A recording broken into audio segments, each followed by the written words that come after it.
গ্রামে ৪-৫ দিন বাজার না করলেও সমস্যা নেই, শাক পাতা খেয়েও দিব্যি চলে যায়। হ্যালো এভরিওয়ান, আসসালামু আলাইকুম সবাইকে। তো যারা আমার ভিডিওটি দেখছেন, আশা করি আপনারা সকলেই ভালো আছেন, সুস্থ আছেন। আলহামদুলিল্লাহ, আল্লাহর রহমতে এবং আপনাদের ভালোবাসায় আমি অনেক ভালো আছি।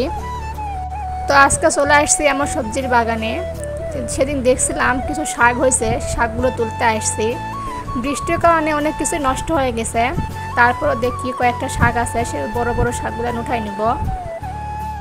যেহেতু বেশিরভাগ শাকই নষ্ট হয়ে গেছে, দেখা যাক কতটুকু শাক তুলতে পারি। আশা করি আমার সঙ্গেই থাকবেন।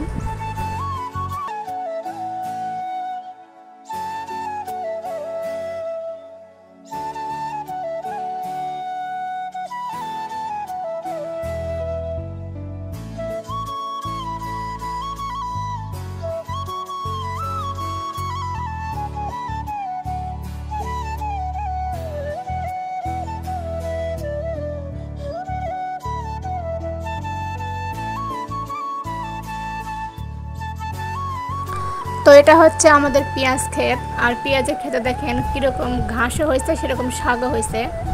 এর মধ্যে বেছে বেছে শাকগুলো আমি তুলে নেব। তো মাটিটা একটু শুকাই দিলে আপনার এই ঘাসগুলো সব বেছে নিতে হবে। তো দেখেন ঘাস এবং শাকের কারণে পেঁয়াজ প্রায় দেখাই যাচ্ছে না। আর এদিকে আমার লাল শাকের কী অবস্থা দেখেন, বৃষ্টির কারণে সব কিছু নষ্ট হয়ে গেছে। তো এই তো শাক তোলা শেষ, এখন বাড়ি চলে আসলাম বেছে নিব। তো বেছে ধুয়ে আমি রেখে দিছি, এখন রান্না করার পালা। তো তার আগে কিছু কাটাকাটি আছে, পেঁয়াজ কাঁচামরিচ এগুলো কেটে নিব।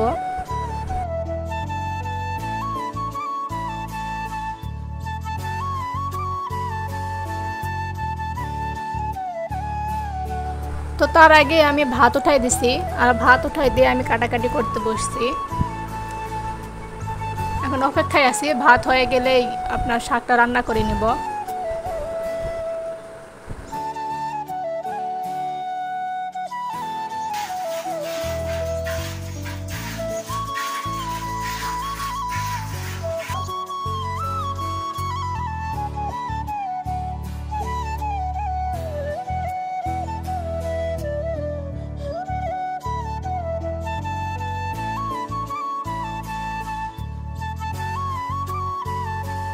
তো বাড়িতে যেহেতু অনেকগুলানি মানুষ, তো শুধু শাক দিয়ে হবে না, কিছু মাছও রান্না করব। তাই ফ্রিজ থেকে কিছু মাছ বের করলাম।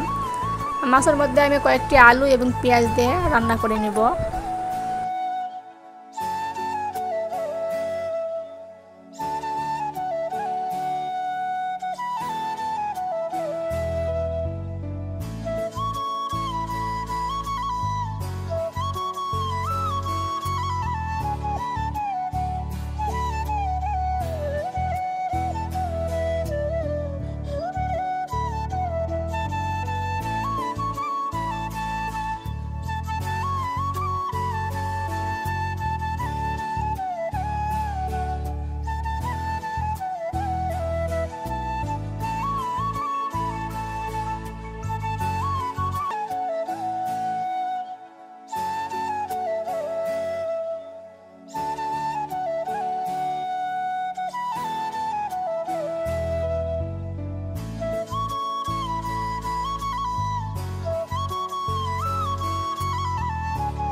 তো দেখেন কতগুলো শাক আমি তুললাম, আর রান্না করার পর ঠিক কতটুকু হয়ে গেল।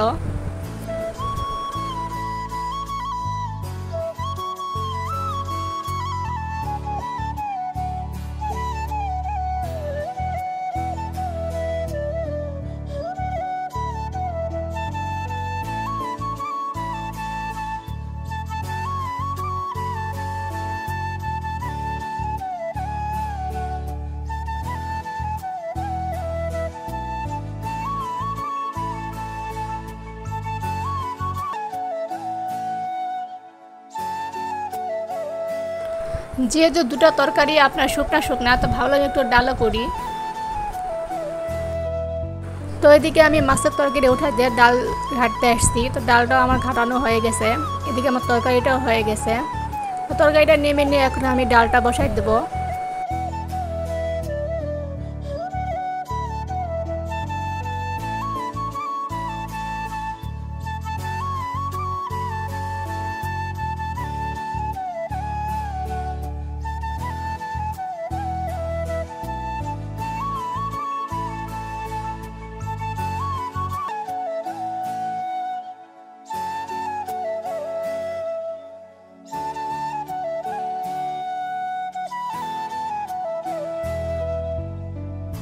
তো ভিডিওটি শেষ পর্যন্ত দেখার জন্য আপনাদের অসংখ্য ধন্যবাদ। ভিডিওটি কেমন লাগলো অবশ্যই কমেন্টের মাধ্যমে জানাবেন। যদি ভালো লাগে অবশ্যই একটা লাইক দেবেন। আরও যদি বেশি ভালো লাগে অবশ্যই আমার চ্যানেলটি সাবস্ক্রাইব করবেন পরবর্তী ভিডিওর জন্য। তো সবাই ভালো থাকবেন, সুস্থ থাকবেন। আল্লাহ হাফেজ।